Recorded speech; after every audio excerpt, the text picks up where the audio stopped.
여러분 안녕하세요. 양자와 복음 시간입니다.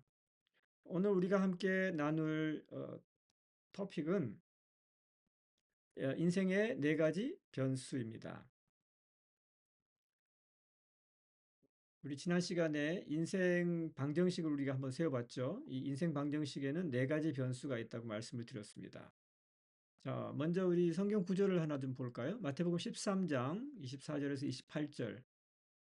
예수께서 그들 앞에 또 비유를 들어 이르시되 천국은 좋은 씨를 제밭에 뿌린 사람과 같으니 사람들이 잘 때 그 원수가 와서 곡식 가운데 가라지를 덧뿌리고 갔더니 싹이 나고 결실할 때에 가라지도 보이거늘 집 주인의 종들이 와서 말하되 주여 밭에 좋은 씨를 뿌리지 아니하였나이까 그런데 가라지가 어디서 생겼나이까 주인이 이르되 원수가 이렇게 하였구나 종들이 말하되 그러면 우리가 가서 이것을 뽑기를 원하시나이까.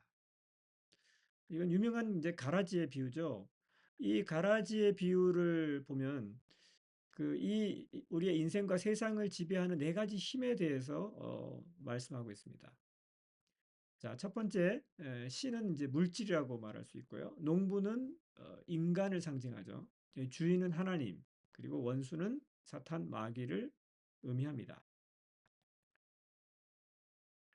우리가 이제 인생 방정식을 풀기 위해서 네 가지 변수를 정했는데 이 네 가지 변수가 이제 물질, 인간, 하나님, 사탄입니다.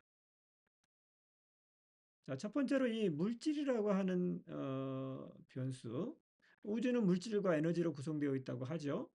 예. 자, 이 물질은 분자와 원자로 구성되어 있고 이 원자는 그 안이 원자 핵과 전자로 이루어졌습니다. 자, 최근에 이제 밝혀진 바로 의하면 이 원자는 딱딱한 입자가 아니고 그 안이 속이 텅 비어 있는 어, 텅 빈 공간이라고 밝혀져 있습니다. 그 안에 양성자와 중성자, 중성자, 양성자 안에는 또 쿼크라고 하는 소립자들로 이루어졌죠. 그리고 이 원자 속은 99.9%가 텅 비어 있습니다. 그냥 텅 빈 게 아니라 그 빈 공간은 음전하와 양전하가 생성과 소멸을 하면서 에너지를 계속해서 생산해내고 있습니다. 그래서 이 원자 안은 에너지가 가득한 에너지 장이라는 것이죠. 자, 그 다음은 인간이라고 하는 변수입니다. 자, 인간은 누구입니까? 어, 인간은 하나님의 형상으로 창조되었습니다. 그리고 하나님은 인간에게 이 세상을 다스리는 책임과 권한을 주셨습니다. 그런데 우리가 기억해야 될 것은 인간은 피조물이죠. 이 피조물이라고 하는 것은 과학적으로 보면 그 외부에서부터 계속해서 에너지를 공급받아야만 살아갈 수가 있습니다. 그래서 인간은 이 눈에 보이는 물질적인 에너지를 공급받아야 하지만 또한 영적인 에너지도 우리가 필요합니다.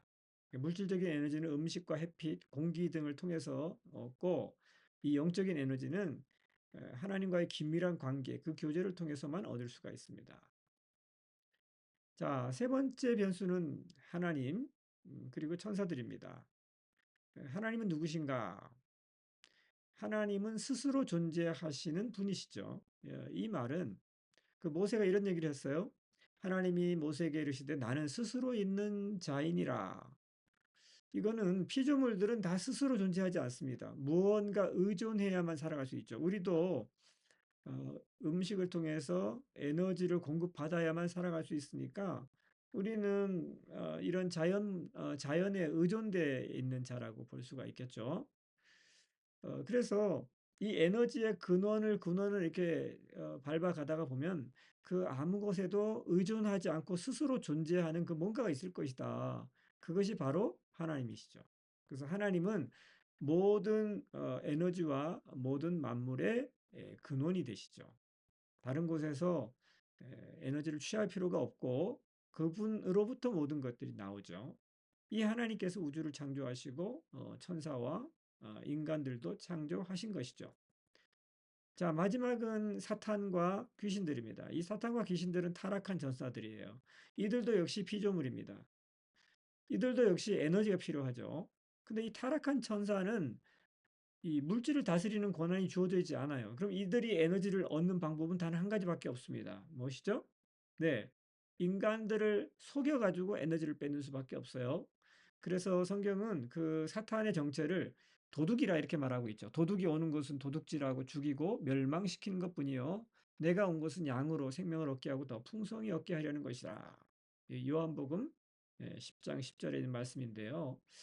그래서 이 사탄에 대해서 우리가 바르게 이해해야만 합니다. 이 사탄에 대해서 잘 이해하지 못하면 그 사탄이 일으키는 악한 일들을 마치 하나님이 허락하신 것처럼 하나님이 하신 것처럼 오해할 수가 있게 되겠죠.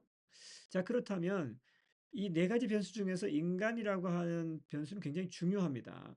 왜냐하면 하나님을 대리해서 이 세상을 다스리는 존재이기 때문에 그렇죠.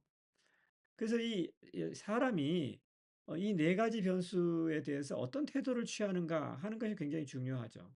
자, 간단히 얘기하면 이 물질에 대해서는 어떤 태도를 취해야 되는가?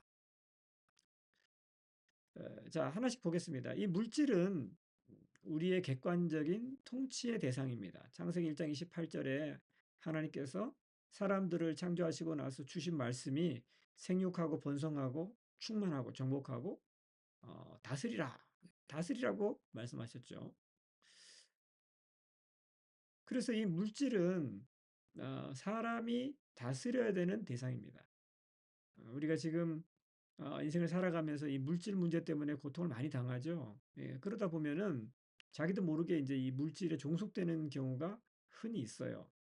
하지만 우리가 아무리 궁핍할 때든지 아니면 또는 부유할 때든지 이 물질에 대해서 항상 우리가 생각해야 되는 것은 물질은 우리가 다스려야 되는 대상이다. 이게 숭배의 대상이 되는 게 되어서는 안 되겠죠. 자, 두 번째 인간은 누구입니까? 인간은 하나님의 형상이죠. 그리고 하나님의 대리적인 통치자입니다. 하나님은 이 인간에 대해서 어떻게 말씀하고 계십니까? 서로 사랑하라 이렇게 말씀하고 있죠. 그래서 이 인간은 서로 간의 사랑의 대상입니다. 이 말은 인간을 서로 수단으로 대하면 안 되고 목적으로 대해야 된다라고 하는 말씀이죠. 그리고 이 인간은 그 하나님을 대신해서 이 물질 세계를 다스리는 존재입니다. 자, 세 번째는 하나님이죠. 하나님은 누구십니까? 네, 창조자고 통치자이시죠. 그리고 하나님에 대한 인간의 태도는 무엇입니까? 하나님의 인간의 바른 태도는 예배하는 것입니다. 하나님이 인간을 지으셨을 때 두 가지 목적이 있었는데 하나는 예배를 받으시기 위해서, 그다음에 두 번째는 인간을 통해서 세상을 다스리기 위해서 창조하셨다고 말하고 있습니다. 그래서 베드로전서 2장 9절에도 우리 그 그리스도인들에 대해서 왕 같은 제사장이다 이렇게 말씀하잖아요. 제사장의 주 업무는 예배고, 그 다음에 이 왕의 주 업무는 다스리는 것이죠. 바로 이것이 이제 우리의 정체성인데, 그렇기 때문에 이 하나님은 그 우리 인간에 대해서 경배의 대상인 거죠. 자, 그다음에 네 번째는 이제 사탄입니다. 마귀죠. 이 마귀는 그 이름 자체가 반역자, 대적자라고 하는 뜻입니다. 이 사탄은 스스로 에너지를 만들 수 없습니다. 어디선가부터 이게 취해야 되죠. 피조물이기 때문에. 그래서 이 사탄은 끊임없이 인간을 속여서 인간들로부터 이 에너지를 훔쳐야만 합니다. 어, 하나님은 이 사탄에 대해서 우리가 어떤 태도를 취해야 되느냐? 야고보서 4장 7절에는 마귀를 대적하라 이렇게 말씀합니다. 이 말은 우리가 마귀하고 협상을 한다거나 계약을 맺는다거나 이런 행동을 하면은 안 됩니다.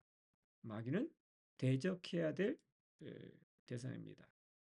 그래서 이 네 변수에 대한 태도가 잘못되게 되면 개인은 병들게 되고 공동체는 질서를 잃고 무너져 버리게 되고 이 고통을 당하게 되는 것입니다.